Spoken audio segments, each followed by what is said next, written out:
Good morning everyone.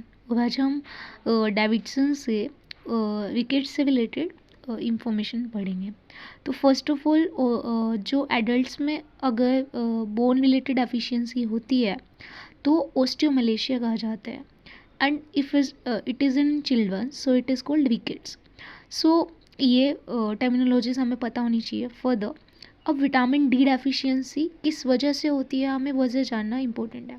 So most common cause जो रहता है, it is a lack of the sunlight exposure, since the maintenance of the normal level of vitamin D depends on the UV sunlight exposure to catalyze synthesis of cholecalciferol from 7 hydro dehydro cholesterol in the skin।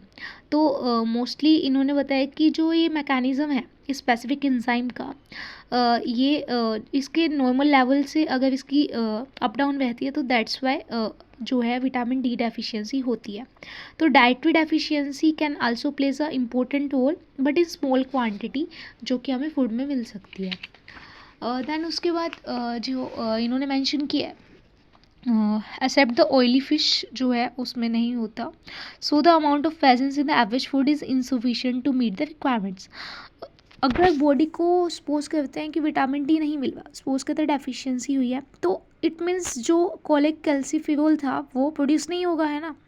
तो किसकी इसकी lack हो जाएगी। अब इसकी वजह से क्या होगा, हिपैटिक प्रोडक्शन जो रहेगी 25OH-D3 जो है, इसकी वजह से रेनल प्रोडक्शन नहीं होएगी, और जिसकी वजह से जो मेटाबॉलिज्म है 1 to 5 OH whole twice D3 जो है उसकी लैक हो करके कैल्शियम एब्जॉर्प्शन नहीं हो पाएगा, और जिसकी वजह से लोअर्स द सीरम कैल्शियम होगा। हम जानते हैं कि उसके बाद PTH सेक्रीशन स्टिमुलेशन जो होगा वो स्टिमुलेट हो जाएगा, बिकॉज कैल्शियम वहाँ पे कम हो रहा है।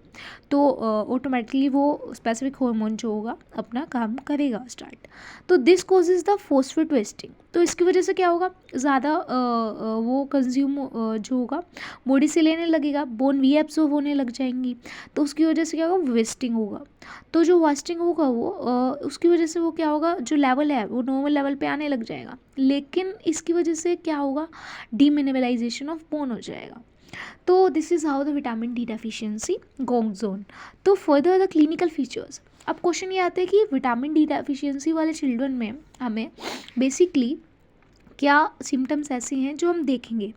तो यहाँ पे जो मैंशनड है वो है विटामिन डी डेफिशिएंसी में जो चिल्ड्रन रहेगा उसमें हम पहले जानते हैं कि डिलेड डेवलपमेंट होगी, बिकॉज बॉडी की ग्रोथ नहीं होएगी ना। सेकेंड थिंग रहेगी मसल हाइपोटोनिया।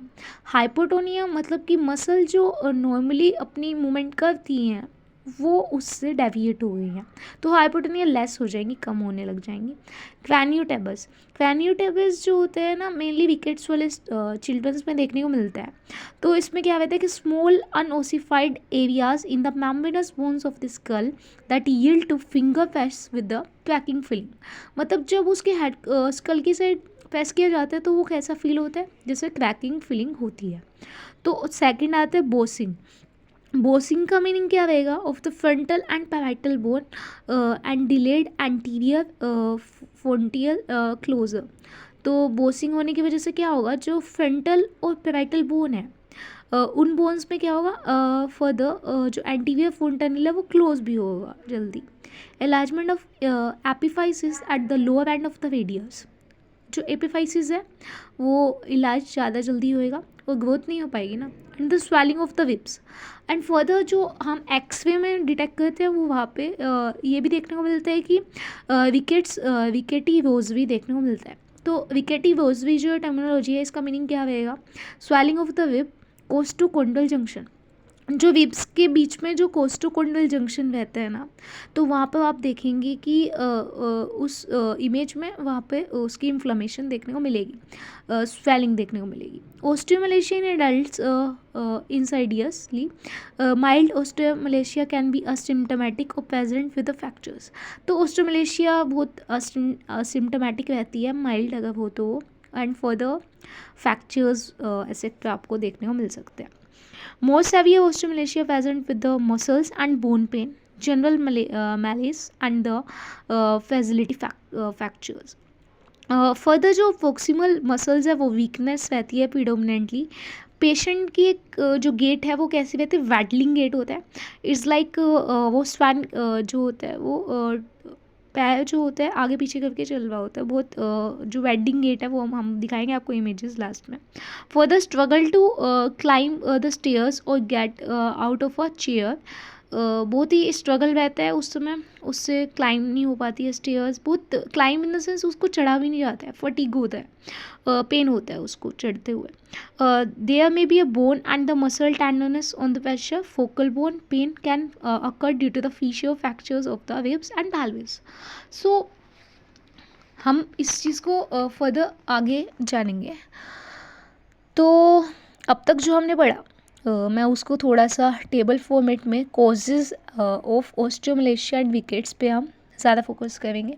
तो जैसा कि हमने बताया कि first of all vitamin D deficiency किसकी वजह से हुई. क्लासिकली अगर देखा जाए तो नॉर्मली जो हम जानते हैं कि lack of sunlight exposure and poor diet की वजह से जो पैथोलॉजी है वो मैकेनिज्म हमें पता है क्या, कोलिक एल्सोफिवोल का सिंथेसिस स्किन में नहीं हो पाता है, कम होता है, तो वहाँ से माल एब्जॉर्प्शन होता है, ऐसा देखने को मिल जाता है. And further gastro intestinal disease mall absorption की वजह से होती है, वो हमने बताई.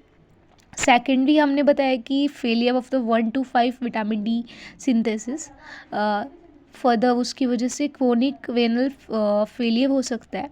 हाइपोफॉस्फेटेमिया एंड द किडनी डैमेज, हमें पता है कि जो फॉस्फेट है वो फर्दर जो ये विटामिन डी फॉर्मेशन वो हमें पता है कि ये जो मैकेनिज्म है फर्स्ट ईयर में हमने फिजियो में पढ़ा भी हुआ है कि वहाँ पे किडनी रिलेटेड जो डैमेज है वो हो सकता है.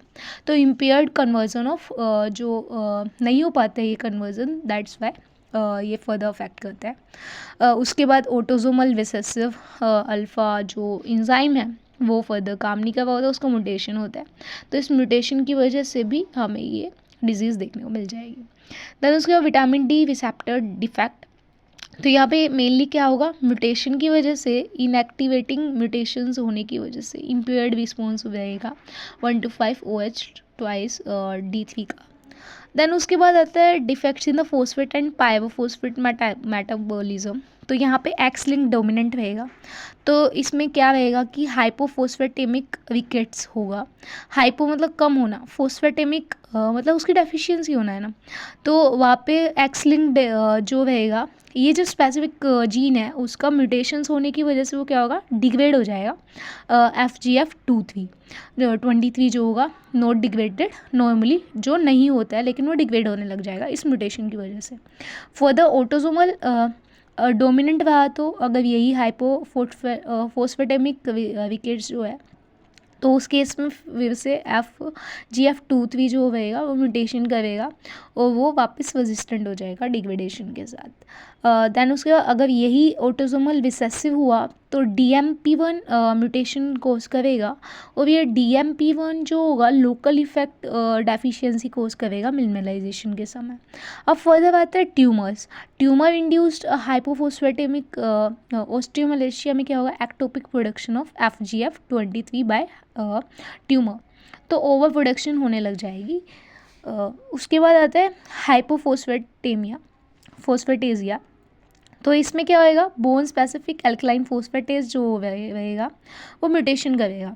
इसकी वजह से क्या रहेगा, एक्यूमुलेशन होने लग जाएगा पाइरोफोस्फेट का बोन्स के अंदर, तो एक्यूमुलेट होंगी तो फर्दर वही स्टैंडर्ड ग्रोथ एंड ऑल. तो इट्रोजेनिक अदर फैक्टर्स क्या हो सकते हैं, उसमें आता है बिसफोस्फेनेट थेरेपी जो रहती है, तो उसमें हाई डोज जो दिया जाता है पैमिडोनेट का, तो ड्रग इंड्यूस्ड इम्पेयरमेंट हो सकती है फर्दर. देन उसके बाद एल्यूमिनियम जो होता है जिसमें फॉस्फेट बाइंडर्स रहते हैं, डायलिसिस फ्लूइड्स रहते हैं, उसकी वजह से इम्पेयरमेंट हो सकती है. फर्दर हम जानते हैं कि वाटर के अंदर फ्लोराइड होना भी एक मिनरलाइजेशन का कॉज हो सकता है, तो फ्लोराइड हाई फ्लोराइड वाटर में नहीं होना चाहिए. फर्दर इन्वेस्टिगेशंस में हम क्या कर सकते हैं, फर्स्ट ऑफ ऑल हम क्या करने वाले हैं, केमिकल स्क्रीनिंग, बायोकेमिकल स्क्रीनिंग के थ्रू हम फर्स्ट मेजर करेंगे सीरम 25OH और DNPTH, बिकॉज यहाँ से हमें कैल्शियम का लेवल पता चलने वाला है and further phosphate related information भी. तो typically serum alkaline phosphatase level are raised, mostly क्या हमें देखने को मिलेगा कि ये जो लेवल